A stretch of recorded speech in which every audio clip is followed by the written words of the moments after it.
Introspection. Définition du Larousse. Observation méthodique par le sujet lui-même de ses états de conscience et de sa vie intérieure. Explorez le monde de l'épanouissement personnel et professionnel avec mon tout nouveau podcast Parlons Introspection. Je suis Véronique Milhomme, coach numérologue passionnée. Avec ce podcast, des cas pratiques, des témoignages, des conseils et des points de vue personnels seront distillés au fil des épisodes. Rejoignez-moi pour une expérience de podcast unique, comme vous, et je l'espère, inoubliable. C'est parti!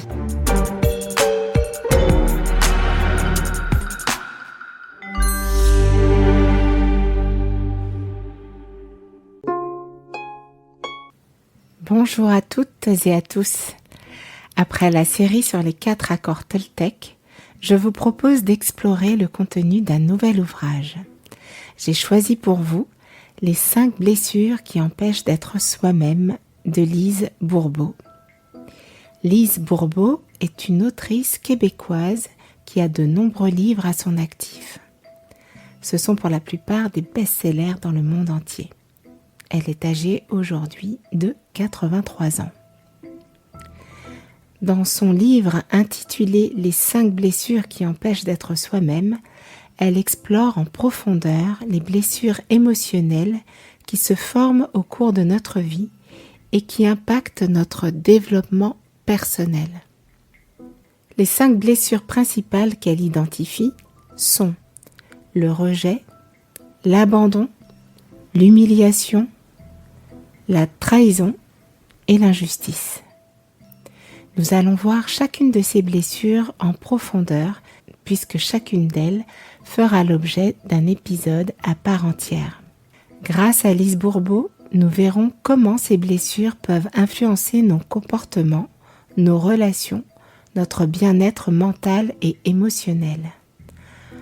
En analysant ces blessures, nous explorerons ensemble des pistes de réflexion et des outils pour les identifier et les comprendre. Prendre conscience de nos propres blessures, les accepter, nous amène à entamer un processus de reconnexion avec nous-mêmes. Ce livre offre ainsi une exploration fascinante des blessures émotionnelles universelles que nous portons en nous. Ce livre nous offre ainsi une exploration fascinante des blessures émotionnelles universelles que nous portons en nous, tout en offrant des perspectives et des conseils pratiques pour surmonter ces obstacles et retrouver une vie plus épanouissante et authentique. Nous entamons un voyage introspectif un peu plus profond et j'espère que cette exploration vous donnera les clés de compréhension de vous-même qui vous manquaient jusqu'ici. Allons-y ensemble. Bienvenue dans ce nouvel épisode de Parlons Introspection. Avant de poursuivre, je tiens à remercier pour son commentaire Alexandra Merlin 4096 qui a déposé le commentaire suivant sur ma chaîne YouTube au sujet de la blessure de rejet que nous avions évoquée ensemble dans l'épisode numéro 16. Quel plaisir de t'écouter parler de ce livre, il donne de bonnes pistes pour l'introspection.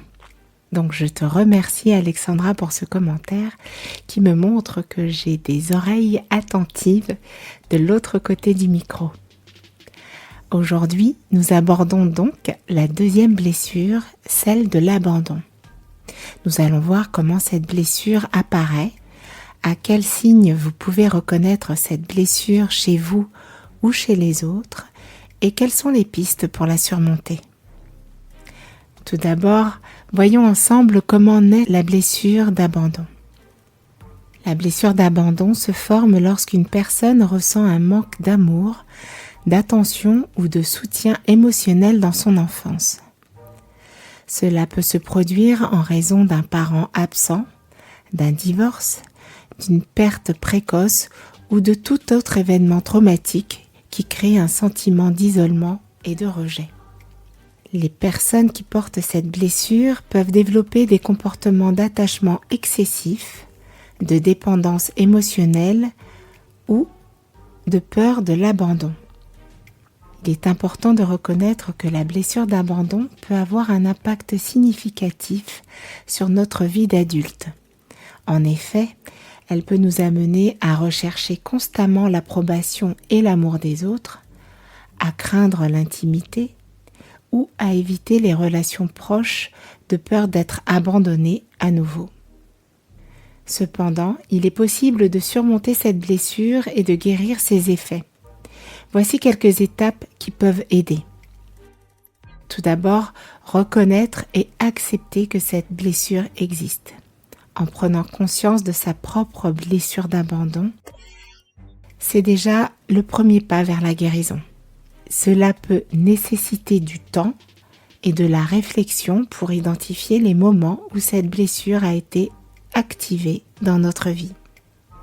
Développer une estime de soi solide est essentiel pour surmonter la blessure d'abandon. Cela peut passer par le fait d'avoir de la compassion envers soi-même, de reconnaître nos qualités et nourrir nos besoins, poser nos limites. Cultiver des relations saines en s'entourant de personnes aimantes et soutenantes peut contribuer à guérir la blessure d'abandon. Apprendre à faire confiance aux autres et à créer des liens authentiques peut être un processus de guérison puissant. Qui peut nous aider dans cette démarche ? Il existe plusieurs ressources et personnes qui peuvent nous aider dans cette démarche pour établir des relations saines. Les thérapeutes et conseillers, les professionnels de la santé mentale tels que les psychologues, les conseillers conjugaux et familiaux et les thérapeutes sont formés pour aider les individus à surmonter les obstacles relationnels, à améliorer leur communication et à développer des compétences sociales et émotionnelles.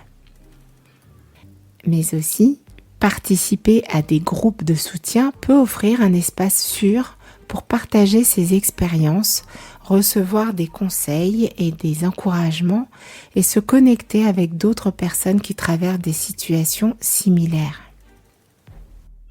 Ces groupes peuvent être axés sur des sujets spécifiques tels que les relations interpersonnelles, la gestion du stress ou la communication.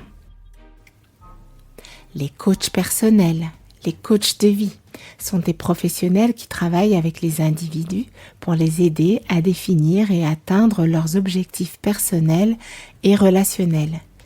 Ils peuvent offrir un soutien, des conseils et des outils pratiques pour développer des compétences en matière de communication, de résolution de problèmes et de gestion des émotions.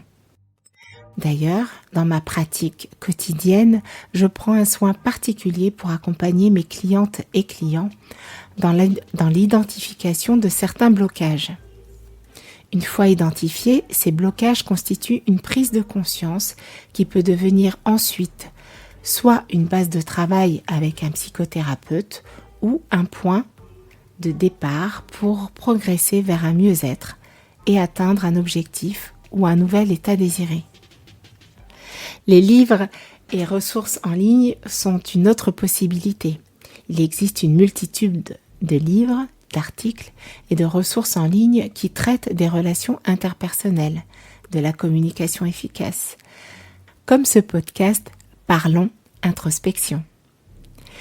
Ces ressources peuvent offrir des conseils pratiques et des perspectives utiles pour améliorer nos relations avec les autres. Les amis et les proches. Notre famille peut aussi également jouer un rôle important dans notre démarche pour établir des relations saines. Ils peuvent nous offrir un soutien, des conseils, des encouragements, ainsi qu'une perspective extérieure sur nos interactions et nos comportements relationnels. En fin de compte, trouver le bon soutien dépend de nos besoins individuels et de nos préférences personnelles. Il est important de rechercher des ressources et des personnes qui nous soutiennent dans notre cheminement vers des relations plus épanouissantes et gratifiantes. En fin de compte, surmonter la blessure d'abandon demande du temps, de la patience et de la compassion envers soi-même. en prenant des mesures pour guérir et en s'engageant dans un processus d'introspection pour l'identifier, en se faisant aider pour dépasser cette blessure, il est possible de retrouver un sentiment de sécurité, de confiance et de connexion avec soi-même et avec les autres. En mettant en pratique les conseils et les connaissances que nous avons acquises aujourd'hui, nous pouvons progressivement développer des relations plus authentiques, enrichissantes et gratifiantes dans notre vie. J'espère que cet épisode vous aura éclairé sur la blessure d'abandon et qu'il vous aura surtout donné des clés de compréhension pour la comprendre et la surmonter. Dites-moi sur mon répondeur ou en commentaire sur Spotify ou ma chaîne YouTube ce que vous avez pensé de cet épisode. Cela me fait toujours plaisir d'interagir avec vous et de mieux vous connaître pour vous offrir des contenus pertinents.